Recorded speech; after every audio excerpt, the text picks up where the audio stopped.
నమస్తే, సనాతన ధర్మం ఛానల్కి స్వాగతం. మనతో పాటుగా ఒక ప్రత్యేక అతిథి ఉన్నారు. వారు అందరికీ సుపరిచితులే. వారు వచ్చేసి డాక్టర్ ఎన్ విజయలక్ష్మి గారు. అమ్మ మనతో పాటు ఉన్నారు. ఆవిడతో కొన్ని ధర్మ సందేహాలు అడిగి తెలుసుకుందాం. అమ్మ నమస్తే. అమ్మ నమస్కారం.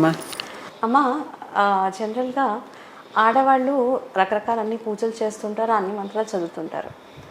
మనం పాతకాలం నుంచి వింటూ వచ్చాం, గాయత్రి మంత్రం ఆడవాళ్ళు చదవకూడదు అని చాలా చాలా చోట్ల విన్నాను. అది ఫాలో అవుతూ ఉంటారు ఆడవాళ్ళు. నిజంగానే గాయత్రి మంత్రం అనేది ఆడవాళ్ళు చదవకూడదా? ప్రస్తుతం ప్రచారంలో ఉన్నమాట మాత్రం వాస్తవమే. ముఖ్యంగా సంప్రదాయవాదులందరూ గాయత్రి మంత్రం అందరూ చదవకూడదు, ముఖ్యంగా ఆడవాళ్ళు చదవకూడదు, పురుషులు కూడా ఉపనయనం కానివారు చదవకూడదు. కొన్ని ఉపనయనం కానివారంటే బ్రాహ్మణ, క్షత్రియ, వైశ్య వర్ణాల వారికి మాత్రమే, వర్ణం అనే పదం వాడుతున్నా, కులం కాదు. బ్రాహ్మణ, క్షత్రియ, వైశ్య వర్ణాల వాళ్ళకి మాత్రమే ఉపనయన అర్హత ఉంది. వారికి కూడా ఉపనయనం చేసే రీతిలో, పద్ధతిలో, వయసులో మార్పులు ఉంటాయి. వారికి మాత్రమే ఈ అర్హత ఉంది. మిగిలిన వారికి ఎవరికి ఈ గాయత్రి మంత్ర పఠనార్హత లేదు అని చెప్తారు. అసలు మంత్రం అంటే అర్థం ఏంటి? మననం చేస్తూ ఉంటే ఉంటే ఉంటే మనని రక్షించేది మంత్రం. ఓకే, మనని తరింపచేసేది మంత్రం. మననాత్ త్రాయతే ఇది మంత్ర అని మంత్రం అనే పదానికి అర్థం. గాయత్రి అనే మాటకు అర్థం ఏంటి? గయాంత్రాయితే ఇది గాయత్రి అంటే గయలు అంటే ప్రాణాలు అని కూడా ఒక అర్థం ఉంది. మన ప్రాణాలని రక్షించేది గాయత్రి. ఆ గాయత్రి మంత్రం మనం నిత్యం మననం చేస్తూ చేస్తూ ఉంటే మన ప్రాణాలు రక్షింపబడతాయి. ప్రాణరక్షణ ఎవరికి అక్కర్లేదు? ప్రతివారికి, పుట్టిన ప్రతి వారికి ప్రాణరక్షణ అయితే కావాలి కదా. ఎవరైనా కూడా అసలు ఏమవుతున్నా వెంటనే రక్షించు అని దేవుడికి దండం పెట్టేసుకుంటున్నాం కదా. కనుక ప్రాణరక్షణ కోసం చదువుకునే ఈ మంత్రం కేవలం వారికే ప్రాణాల రక్షణ కావాలా, మిగిలిన వారికి అక్కర్లేదా? ఇది ఒక వాదన. కానీ సంప్రదాయవాదులు మాత్రం చాలా తప్పు, ఇది చదవకూడదు అంటున్నారు. నిజంగానే స్త్రీలు వినకూడని మంత్రాలు కొన్ని ఉన్నాయి. అవి ఏమిటి? కొన్ని ఈ అంటే పితృకార్యాలు చేసేటప్పుడు, అలాంటప్పుడు కొన్ని మంత్రాలు చెప్తూ గర్భస్థ వాళ్ళు ఎవరైనా, అంటే గర్భంతో ఉన్న వాళ్ళు ఎవరైనా ఉంటే వినకూడదు, వెళ్ళిపోండి అంటారు. అక్కడి నుంచి తప్పు. ఎందుకంటే అవన్నీ మరణానికి సంబంధించినటువంటి కొన్ని శాస్త్రాల్లో చెప్పేటప్పుడు పుడుతూ ఉండే కార్యక్రమంలో వీళ్ళు ఉన్నారు, రివర్స్లో ఉన్నారు. కనుక వీళ్ళు వింటే అది మంచిది కాదు వారికి.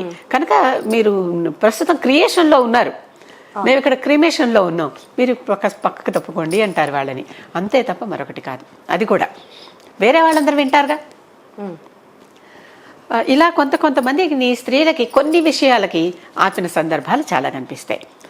ఉదాహరణకి కొల్హాపూర్ మహాలక్ష్మి ఆలయంలో మహాలక్ష్మి శ్రీచక్ర రూపంలో ఉంటుంది ఆవిడ, అంటే విగ్రహ రూపంలో కూడా ఉంటారు. ఆవిడకి అర్చన చేసేటప్పుడు కుంకుమార్చన కానీ అభిషేకం కానీ ఏవి చేసినా పురుషులు మాత్రమే చేయాలి, స్త్రీ చేయొద్దన్నారు. ఓకే, మరి మా ఇంట్లో శ్రీచక్రానికి నేను చేసుకుంటా. అక్కడికి వెళ్తే కనీసం ఆ అభిషేక మంటపం 4 స్తంభాలు ఉంటాయి. ఆ 4 స్తంభాల మధ్యలో కూడా రావడానికి వీల్లేదు, పొరపాటును కూడా. స్తంభాన్ని కూడా తాకకుండా కూర్చోమన్నారు. ఆ చుట్టుపక్కల ఉన్న ఆ చతురస్ర ప్రాకారం ఉంటుంది కదా, దాంట్లో మాత్రమే కూర్చోమన్నారు. ఓకే, ఎందుకు ఏమిటి? వాళ్ళు అసలు ఎక్కడ ఎవరు, they are very perfect in their rituals. ఏ తర్వాత ఏ చేయాలి, ఎలా చేయాలి, అదంతా వాళ్ళకి ఆ తంతంతా ఎంత బాగా వచ్చంటే మనం ఏదన్నా రీజనింగ్ అడిగితే వాళ్ళకి క్షణం చెప్పే తీరికలేదు. ఓకే, అలా ఉన్నారు. శక్తిపీఠాలమ్మ అక్కడ కూర్చుని మనం క్వశ్చన్లు వేస్తామంటే ఆ సమయంలో, పూజా సమయంలో అసలు చెప్పరు. అప్పుడు నాకేమనిపించిందంటే, నాకు మనసుకు అమ్మవారు స్ఫురింపజేసింది, మిమ్మల్నే కదా పూజ చేస్తుంది, మీరు వచ్చి మిమ్మల్ని మీరు పూజ చేసుకోవటం ఏంటి? అంతేగా, మహాలక్ష్మి కదా పూజ జరుగుతుంది. నేను మహాలక్ష్మిని కాదా? నేను గృహలక్ష్మి. నా ఇంటికి నేను సామ్రాజ్ఞిని, అంతేనా? శ్రీమాత, శ్రీ మహారాజ్ఞి ఆవిడనే కదా కొలుస్తున్నాం. కనుక నాకు నేను పూజ చేసుకోవటం ఏంటి? నా మీద నేను ఇట్లా వేసి పూజ చేసుకోను కదా. కనుక నన్నకు ఇంకోటి వాళ్ళు చేస్తున్నారు అని సంతృప్తి పడ్డాను నేను. నాకు అమ్మవారి వెంటనే ఇచ్చిన థాట్ అది ఒకటి. కనుక ఈ రకంగా కొన్ని స్త్రీలు చేయాలి, కొన్ని స్త్రీలు చెయ్యొద్దు అనేటటువంటి విధానాలు మన శాస్త్రంలో ఉన్నాయి. ఎక్కడి నుంచి వచ్చాయో ఇవి ఎవరికీ తెలియదు. విశ్వామిత్రుడు మొట్టమొదట దర్శించినటువంటి మంత్రం ఇది. దర్శనం అంటే ఏంటి? అమ్మవారు ఇతనికి మంత్ర రూపంలో కనిపించింది. ఓకే, ఆ మంత్రం మనం పఠనం చేస్తూ ఉంటే మంత్రాధీనంతో దైవతం, ఆ మంత్రానికి అధీనంగా ఆ దేవత ఉండిపోతుంది. అలీబాబా ల్యాంప్ గురించి ఏదో వినుంటాం చూడండి, అలాగా ఈ విధంగా ఆ మంత్రం మనం చేస్తూ ఉంటే ఆ దేవత మనం వచ్చి మనం చెప్పిన పని చేసి పెడుతుంది. కాకపోతే ఇక్కడ ఒక నియమం ఉంది, చెప్పిన పని చేస్తుంది అంటే చేస్తుంది, కానీ ధర్మానికి అవును. లోబడి మనం పక్కవాడు తల కొట్టేయమంటే కొట్టేది, మన తలే కొట్టేసి వెళ్ళిపోతుంది. ఇదైనా ధర్మబద్ధంగా ధర్మ మార్గాన్ని దాటకూడదు. ధర్మ మార్గాన్ని దాటి అధర్మ మార్గంలో తపస్సులు చేసి వరాలు పొందిన వారు పని ఏమైందో తర్వాత చూసాం మనం. అప్పటికైనట్టు అనిపిస్తుంది, అవును, కానీ తర్వాత నిజానికి మొత్తానికి కాదు. కనుక ఇదంతా కూడా ఆ విధంగా బయలుదేరినటువంటి పద్ధతి ఇదంతా. కనుక అమ్మవారు మనకి మంత్రం ఇవ్వాలి అంటే, మన ప్రాణాలు రక్షించాలి అంటే, మనకి రక్షించాలి అంటే అక్కడ ఆ మంత్రంలో చెప్పుకోకూడని మాట ఏమీ లేదు అసలు అక్కడ. ఇది కాకుండా ఇది చెప్పుకోవద్దు అని చెప్పి సర్వగాయత్రి అని ఒక మంత్రం ఇచ్చి సర్వగాయత్రి అందరూ చెప్పుకోండి అన్నారు. ఒక్క మాట ఆలోచించుకుందాం. విశ్వామిత్రుడు, మనమందరం ఇప్పుడు చెప్పుకునేటటువంటి సవితా గాయత్రి అంటే, సవిత అంటే సూర్యుడు, సూర్యుడి శక్తిని గురించి మాట్లాడుతున్నాం. ఓం భూర్భువస్సువః తత్ సవితుర్వరేణ్యం భర్గో దేవస్య ధీమహి ధియో యో నః ప్రచోదయాత్ అని చెప్తున్నాం. అంటే ఏంటి? భూ భువః సువః, 3 లోకాల గురించి చెప్పాం. ఈ 3 ఇవే కదా మనం రోజు చెప్పుకుంటున్నాం. ఈ 3 లోకాలలో నుంచి ఆ ప్రత్యేకమైన వరించినటువంటి ఒక సవితా కిరణం, మనం ఎన్నుకున్నటువంటి సవితకి బోల్డ్ కిరణాలు, ఒక్కో కిరణానికి ఒక్కో శక్తి, ఒక్కో పేరు. మనం ఎన్నుకున్నటువంటి ఆ కిరణం వచ్చి మనకి భర్గోదేవతల సహాయంతో మన బుద్ధిని ప్రచోదనం చేయాలి, మన బుద్ధిని వికసింపజేసేలాగా. ఎవరికి బుద్ధి వికసనం వద్దు? ముల్లోకాల్లో అందరికీ కావాల్సిందే కదా. ఎవరికి సూర్యశక్తి వద్దు? అందరికీ కావాలి. పైగా మనకు కావాల్సినటువంటి ఒక ప్రత్యేకమైన లక్షణం ఉన్న కిరణాన్ని మనం ఎన్నుకుని ఆ సమయానికి ఎవరికి ఏది కావాలో అది చూస్తుంది. ఆ శక్తి ఆ భర్గోదేవతలు చూసి అది ఇస్తారు మనకి ఏది కావాలో. అది ఈ రకమైనటువంటిది. ఇది ఎవరికి వద్దు? విశ్వామిత్రుడు కనిపెట్టాక ఈ గాయత్రిని సరే వాళ్లే చదువుకోవాలన్నారు. విశ్వామిత్రుడు ఎక్కడా చెప్పలా. కానీ అంతకు ఋషికలు అన్నారు, ఋషి కన్యలు అన్నారు, ఋషి పత్నులు అన్నారు. వారు చేసింది కూడా తెలుసు మనకి. కాచాయిని గారికి వీరందరూ సాధన కూడా చేశారు ఈ మంత్రాన్ని. వసింపచేస్తున్నారు అంటే వారు సిద్ధింపచేసుకున్నారు ఆ మంత్ర శక్తిని, మంత్రాన్ని. మరి మధ్యలో ఎక్కడ కట్ అయిపోయింది? ఒక చోట ఎక్కడో కట్ అయినప్పుడు దీనిని మరి ఇప్పుడు ఈ కొత్త తరంలో అందరూ ఎలా రీజనింగ్ అడిగే తరం వచ్చేసింది కదా. మా చిన్నప్పుడు మేము పెద్దవాళ్ళు ఎందుకు ఏమిటని అడిగితే నోరు మూసుకొని చెప్పింది విను అనేవాళ్ళు. పాపం వారికి తెలియదు. అంటే వాళ్ళేమనుకుంటారంటే ఇది ఫాలో అవ్వాలి కాబట్టి కంపల్సరీ మన పిల్లలు కూడా ఫాలో అవ్వాలి అనుకునేవారు. ఇప్పుడు ఏమైంది? రీజనింగ్ తరం వచ్చింది. ఇప్పుడు ఎందుకో ఏమిటో చెప్పితేనే మనం చేస్తున్నాం, లేకపోతే చేయటం లేదు. బ్లైండ్ గా పెద్దవారిని నమ్మేసి ముందరికి వెళ్ళేటటువంటి కాలం అయిపోయింది. ఇప్పుడు ప్రస్తుతానికి లేదు. కాలం మారుతూ ఉంటుంది. మారుతోందంటే విలువలు పోతున్నాయని నేను కానీ మారుతాయి. విలువలు మారుతాయి. కనుక ఆ మారేటటువంటి విలువల కాలంలో కొంచెం రీజనింగ్ ఉన్నవాళ్ళు, నేను మ్యాథమెటిక్స్ నా సబ్జెక్ట్, మ్యాథమెటిక్స్ వాళ్ళకి రీజనింగ్ ఎక్కువ. ఇది హేతుబద్ధంగా కొంచెం ఆలోచిస్తే ఇది అందరూ చదువుకోవచ్చు. ఎక్కడి నుంచి ఆపారో ఎప్పుడు ఆపారో మనకి తెలియదు, అంతే తప్పితే ఇంకోటి లేదు. మరి విశ్వామిత్రుడికి ఉపనయనం చేసినప్పుడు ఏ మంత్రం చెప్పారు? గాయత్రి మంత్రం. తర్వాత కదా ఆయన తపస్సు చేశాక కదా ఈ మంత్రం కనిపించింది. అంతకుముందర ఇంద్రగాయత్రి చెప్పేవాళ్ళు. అప్పుడు మనకి వేద కాలంలో అంటే ఋగ్వేద కాలంలో మొదటి వేదంలో ఇంద్రుడు, అగ్ని, వరుణుడు వీళ్ళే దేవతలు. ఇప్పుడు మనం చెప్పుకునేటటువంటి బ్రహ్మ విష్ణు మహేశ్వరులు ఎవ్వరు అప్పుడు లేరు. కేవలం వీరే దేవతలు, వేద దేవతలు వీరే. మరి వాళ్ళ గాయత్రీలు ఉంటాయి కదా, ఈ దిక్పాలకుల గాయత్రీలు ఉంటాయి కదా, ఈ నవగ్రహాల గాయత్రీలు ఉంటాయి కదా. ప్రతి వారము రోజుకో శక్తి అంటే ఆ రోజుకు సంబంధించినటువంటి శక్తితో గాయత్రి ఉంటుంది కదా. ప్రతి తిథికి గాయత్రి ఉంటుంది కదా. ఆ రోజు ఆవిడ యాక్టివేట్ అవుతుంది అన్నమాట. ఓకే, అర్థమవుతుంది. ఈ రకంగా ఇంతమంది ఉన్నప్పుడు మరి అవన్నీ గాయత్రులు కావా? ఇవన్నీ తీసుకుని నేను సర్వగాయత్రి అని అందరూ ఇంకొక మంత్రం తేలిగ్గా చెప్పేస్తారు ఈ సంప్రదాయవాదులందరూ. వాళ్ళు ఏం చెప్తుంటారు?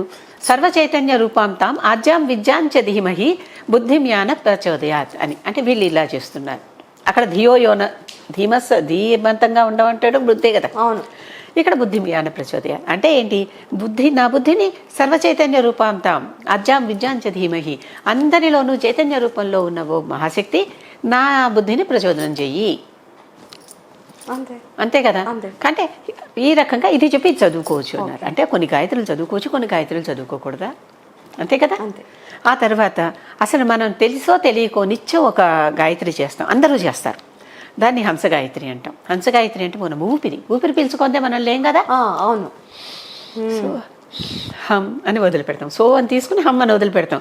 సోహం సోహం సోహం సోహం అంటే హంస హంస హంసలాగా అయిపోతుంది. హంసంలో గాయత్రీదేవి ఉంటుందని మీరు చెప్పే దాంట్లో అంటే మీనింగ్. అవును, ప్రతి ఊపిరిలో ఆవిడ ఉంది.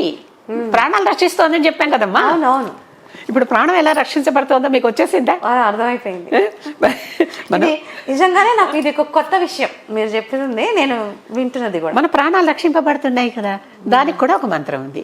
హంస హంసాయ విద్మహే పరమహంసాయ ధీమహి తన్నో హంస ప్రచోదయాత్. ఇది మొత్తం చెప్పుకోకపోయినా సోహం అనుకున్నా చాలు, ఊపిరి తీసుకున్నా చాలు. ఊపిరి తీసుకుంటూ నేను దైవచారం చేసుకుంటున్నాను, నా ప్రాణాన్ని రక్షించేటటువంటి ఆ గాయత్రి మాత్రమే నేను స్మరిస్తున్నాను అని ఒక్కసారి కొంచెం జ్ఞానం కలిగాక మర్చిపోం కదా. అస్సలు నిత్యం మనం చేసుకుంటూనే ఉంటాం, అది తెలియదు. చాలామంది ఇంట్లో మామూలుగా సాధారణ గృహిణులు పూజ చేసుకుంటూ ఈ గాయత్రి మంత్రం చెప్పేసుకుంటూ ఉంటారు. లేకపోతే అమ్మవారి పూజ చేసుకుంటూ కాచాయనాయ విద్మహే కన్యాకుమారి ధీమహి తన్నో దుర్గి ప్రచోదయాత్ చెప్పుకుంటున్నారా? ప్రతిదానికి ఎక్కడ ఎవరు చెప్పుకోవట్లేదు. అన్ని గాయత్రులు, విష్ణు గాయత్రి, దుర్గా గాయత్రి, శివ గాయత్రి, లక్ష్మీ గాయత్రి. ఓం మహాదైవ్య చ విద్మహే విష్ణు పత్ని చ ధీమహి తన్నో లక్ష్మి ప్రచోదయాత్ చెప్పుకుంటున్నావా? ఎవరు చెప్పుకోవట్లే. చెప్పుకుంటూనే చెప్పుకోకూడదు అంటున్నారు. కనుక ఎక్కడో రీజనింగ్ కుదరటల్లా, ఎక్కడ మానేశారో తెలియదు మనకి. తెలియకపోవటానికి కూడా కారణాలు కొన్ని వందల సంవత్సరాల పాటు మన సనాతన ప్రణాళికకి దూరంగా ఉన్నాం. మన సనాతన ధర్మ పదంలో ఒక పద్ధతిని ఏర్పరిచారే, ఆ పద్ధతినే నేను ప్రణాళిక అంటున్నాను. ఆ పద్ధతికి దూరం అయిపోయాం, మనకి తెలియదు. మన పెద్దలకు కూడా తెలియదు. వాళ్ళు తెలిస్తే కదా చెప్తారు. ఇప్పుడే తెలిసిందమ్మా అన్నారు. తెలిసిన విషయమే మీరు ఇప్పుడు కొత్తగా రూపంలో తెలుసుకున్నారు. ఆల్రెడీ మీకు ఊపిరి తీరుస్తున్నారు తెలిసిందే, ఆ ఊపిరి వల్లే బతుకుతున్నారు తెలిసిందే. అవునా? అది ఈ హంసగాయత్రి అనేది ఇప్పుడు కొత్త మాట తెలుసుకుంటున్నారు అంతే. అంటే ఎప్పుడు కూడా ముందర 1వ ఎక్కడ నేర్చుకుంటా, తర్వాత 2, తర్వాత 3, తర్వాత 4 ఎదుగాలి కదా. ఇది ఎప్పుడు ఏమిటి అనేది కనుక గాయత్రి అందరూ చదవచ్చు. అందుకని నేను కావాలని ఈ మధ్యన పద్య కాదంబరి అని ఒక పుస్తకం రాసినప్పుడు 108 శ్లోకాలు తీసుకుని, పద్యాలు శ్లోకాలు అన్నిటి నుంచి తీసుకుని వాటికి సరళమైన తెలుగులో వ్యాఖ్యానం చెప్తూ ఇదే ఆ పుస్తకం. ప్రతి పద్యానికి ఒకసారి కింద చూడమ్మా, ఇక్కడ కింద గాయత్రిలు ఇచ్చా. ఇక్కడ కుజ గాయత్రి, ఇక్కడ బుధ గాయత్రి. అంటే ఊరికే ర్యాండమ్గా ఒక బేస్ తీసి చూపిస్తున్నా. ఇక్కడ దక్షిణామూర్తి గాయత్రి అంటే ఆ దేవతనే మన ప్రాణాలు రక్షించమని అడగచ్చు మనం. ఇక్కడ చూడండి, ఇక్కడ చాముండా శక్తిపీఠ గాయత్రి. మనకి శక్తిపీఠాలు ఉన్నాయి కదా, అష్టాదశ 14 18 శక్తిపీఠాలు ఉన్నాయి కదా. ప్రతి శక్తిపీఠానికి గాయత్రి అంటే ప్రతి దేవతకి గాయత్రి మంత్రం ఉన్నది. కనుక ఇన్ని గాయత్రిలో అందరూ చదువుకోవచ్చు, చెప్పుకోవచ్చు. చదువుకునే పిల్లలు సరస్వతి గాయత్రి చెప్పుకుంటే ఎంత బాగుంటుంది. ఆరోగ్యం కావలసిన వాళ్ళు ధన్వంతరి గాయత్రి చెప్పుకుంటే ఎంత బాగుంటుంది. నిజమే. డబ్బో అని ప్రతి వారం అడుగేది అదే కదా. ముందర అన్నం లేకపోయినా డబ్బు కావాలంటే అని అడుగుతున్నారు. అవునా? ఆ డబ్బు కావాలనుకున్న వాళ్ళు లక్ష్మీ గాయత్రి చెప్పుకోవచ్చు, కుబేర గాయత్రి చెప్పుకోవచ్చు, ఈ ఈశ్వర గాయత్రి చెప్పుకోవచ్చు. ఐశ్వర్యం ఈశ్వరాది ఇచ్చేది. అసలు ఐశ్వర్యానికి ఈశ్వరుడు అధిపతి, ఆయన కింద లక్ష్మీదేవి, ఆ తర్వాత కుబేరుడు ట్రెజరర్ అన్నమాట ఈయన. అంతే. ఇవన్నీ చెప్పుకోవచ్చు కదా. చెప్పుకోవచ్చు. కనుక అందరూ గాయత్రులు చేసుకోవచ్చు, తప్పు లేదు. కాకపోతే దాని మీద శ్రద్ధ, భక్తి, విశ్వాసం ఉండాలి. దాని మీద అది మనని రక్షిస్తుందన్న నమ్మకం ఉండాలి. అది నమ్మి కదా ఏమన్నా చెయ్యాలి. నమ్మి చేస్తే శంకరాచార్యుడు శిష్యుడు పద్మపాదుడు అలా నది మీద నడిచి వచ్చేసాడు. గురువుగారు పిలిచారు, వెంటనే వెళ్ళిపోవాలని నడిచేస్తుంటే గురువుగారు ప్రతి పాదం కింద పద్మాన్ని అరేంజ్ చేశారు. వచ్చేసినాయి, అలా పుట్టేసినాయి. పద్మాల మీద నడుచుకుంటూ వచ్చేసాడు. అతనికి పద్మపాదుడు అని పేరు. గురువు గారి మీద నమ్మకం. ఇక్కడ అంతే, దేవత మీద నమ్మకం. ఆ దేవత మీద నమ్మకం పెట్టుకుని మనం ఇది చేస్తే మనకి తప్పకుండా ఫలిస్తుంది. అదే నమ్మకం. అంతకంటే గాయత్రి అంటే మరొకటి లేనే లేదమ్మా. ఇది నా పూర్తి నిశ్చితాభిప్రాయం. చాలా చాలా బాగా చెప్పారమ్మా. Thank you.